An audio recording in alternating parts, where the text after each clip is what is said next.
Hi, I'm Heather, and I have been given the honor of sharing my testimony, which I haven't really shared out loud, and shared it to many at all. So it's kind of exciting and scary in the same sense for me, but I just feel the opportunity to share this might help others out there as we grow in our faith.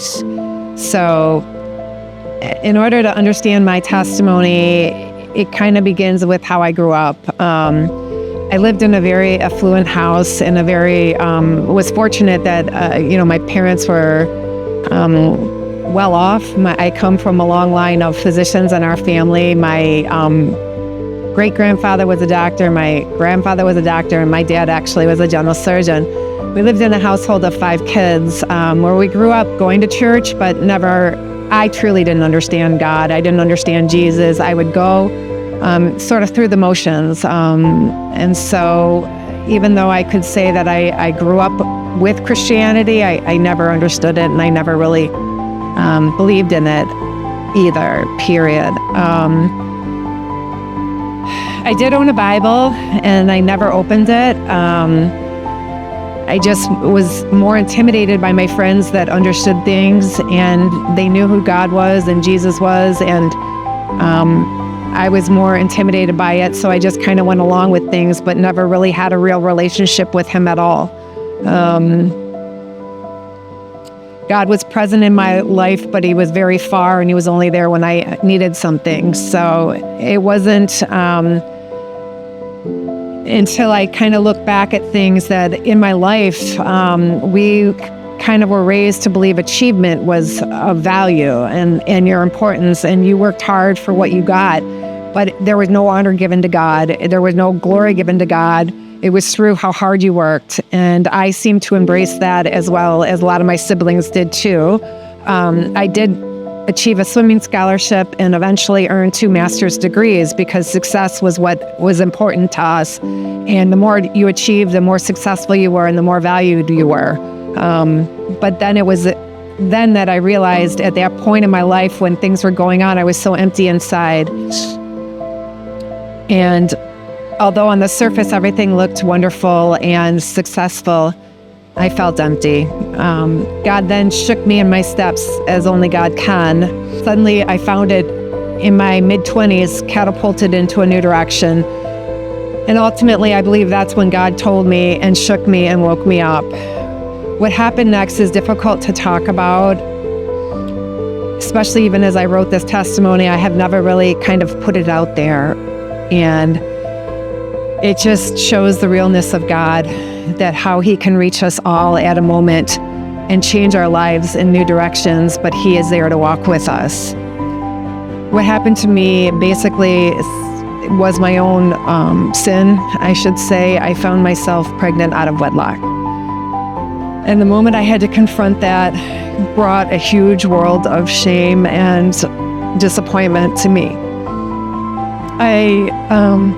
I felt a lot of shame, disappointment, and rejection from my family and friends. I felt the judgment of family and friends and coworkers.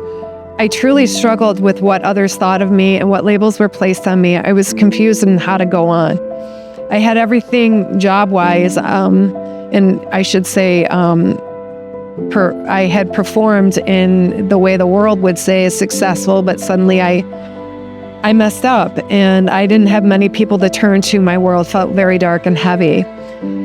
One day I was driving down the road at my lowest point, and I would go to drive just to escape. And that's when I remember just feeling so broken that I screamed out to God and just asked Him to help me. I asked Him to help change the way I was thinking. I asked Him to guide my steps because I no longer knew what was the right way to move forward. I suddenly realized that life was no longer just about me, but there's a new baby growing inside of me. And I needed to know how to bring up this child so she would feel so whole. I remember it was the first time that I actually spoke to God, and I heard Him speak that back to me. He said, "Heather, I won't leave you. I will not shame you, and I will just love you." And from that moment on, I knew my family was going to be living in the Word of God. We might not know all the answers. I don't know them all. I haven't learned it all. I am very fairly new Christian in my faith, but my walk has been real. I said the minute that God came into my life, I felt that no matter what we faced in this world, we would get through it. My husband and I have been through a lot. George actually was my best friend during this time, and we committed to raising our children in the church. Eventually, we did get married. He walked with me through all the insecurities, the growth, and the commitment that God comes first in our life, and God is the source of our joys in the future. He showed me that grace is greater than our mistakes. His love is stronger than our failures, and His plans are far better than anything we would earn or do on our own. What the world might have seen as shame or judgment, God used for His glory, and for that I am so ever grateful. And then my last part of my testimony is one of my life verses I live by is blessed. It's James 1:12. It says, "Blessed is the one who persevere under trial, because having stood the test, that person will receive the crown of life that the Lord has promised to those who love Him." So I hope you learned something from my testimony. And thank you. I love you.